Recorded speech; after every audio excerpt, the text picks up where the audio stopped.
shadows deep. Oh, Ugomma cries, where could he be? Ndubisi is lost, whispers in the trees. A wedding, a funeral, a groom gone away. Dark secrets rise before the break of day. But the sun still rises, the truth will burn. Ndubisi returns with scars that yearn. His love still strong, his spirit bold, but love must wait as A wedding, a funeral, and a missing groom. In the heart of Umuagu village, where tradition is law and the ancestors watch closely, a wedding unlike any other was about to take place. Women in vibrant Ankara fabrics dance and sing, drummers beat powerful rhythms, and excited guests chattered under a large thatched canopy. The village beauty, Ugomma, daughter of the noble Eze Umenwa, was set to marry the fearless champion of the land, Ndubisi, the man whose name sent whispers of admiration through every compound in the village. But as the sun dipped behind the palm trees, casting long shadows across the land, something happened that no one could have ever imagined. Ndubisi the groom was nowhere to be found. The beautiful bride, Ugomma, stands tall, dressed in an elaborate beaded outfit of blue, red, and white. Her intricate hairstyle glistens with golden ornaments, her gaze filled with anticipation and pride. Yet there is an unmistakable flicker of worry in her eyes. A grand chair at the center of the wedding arena remains empty. The groom's cap and staff are placed beside it, untouched. The elders exchange worried glances. The bride's mother, Ugomma, whispers in her daughter's ears. Ugomma, where is Ndubisi? The time is far spent. The elders are growing restless, and the drums grow cold.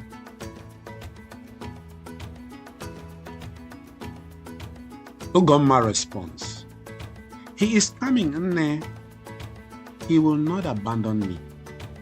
He swore before the gods." But deep down, Ugomma's heart races. She knows something is wrong.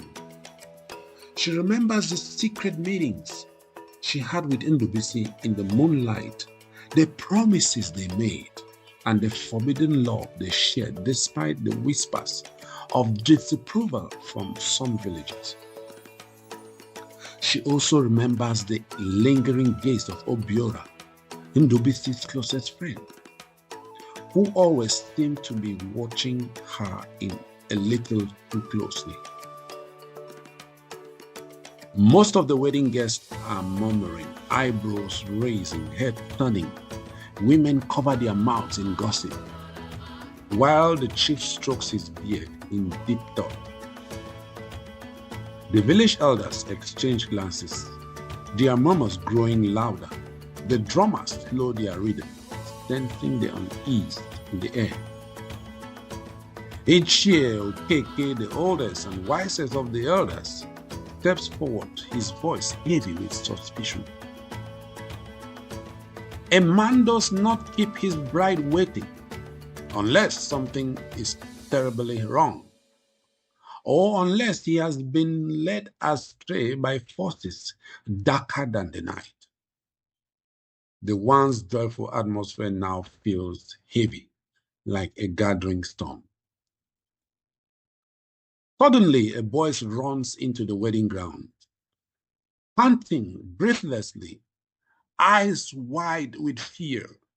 His clothes are damp, his feet dusty, and his voice trembles. As he announces a shocking discovery, stammering, they found something by the river. whole crowd rushed to the riverbank, where villagers surround a shocking sight. Ndubisi's red cap, half submerged in the flowing river, lies at the river's edge. Surrounded by scattered footprints, the scene is eerily quiet except for the soft rustling of leaves. Drops of dark blood stain the riverbank, leading into the dense, misty forest. The villagers hesitate to trail the stains, exchanging very nervous looks. Ugomma's hands are clenched, her face a mixture of shock and quiet determination.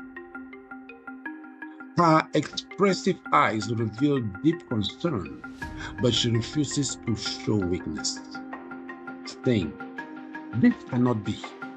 Ndubisi is a warrior.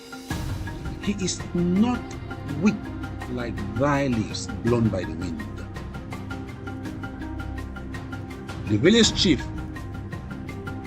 is the Umuagu, an elderly man with a powerful aura, rises from his throne, gripping his staff. His voice is heavy as he commands the strongest warriors to search for Ndubisi. "We must find out the truth. Search the forests, search the farmlands. The spirits must not take our champion without a fight." As the men scatter, Ugomma noticed Obiora lingering at the edge of the crowd. His face pale, his hands trembling. She catches his eye, and for a moment she sees something in his gaze. Guilt, fear, or perhaps both. A line of villagers holding burning torches march into the dark forest, their faces tense with fears and suspicion. Shadows dance against the trees as they search. As the village men search, an old hunch woman appears from the shadows, her frail fingers pointing at Ugomma. Her voice is raspy, her words cutting through the air like a knife. Her piercing eyes seem to see beyond the present, her voice cryptic as she speaks of the god's anger. "Do you think the gods are blind? Do you think the ancestors do not see what has been done?" Ugomma inquires, "What do you mean, Nne?"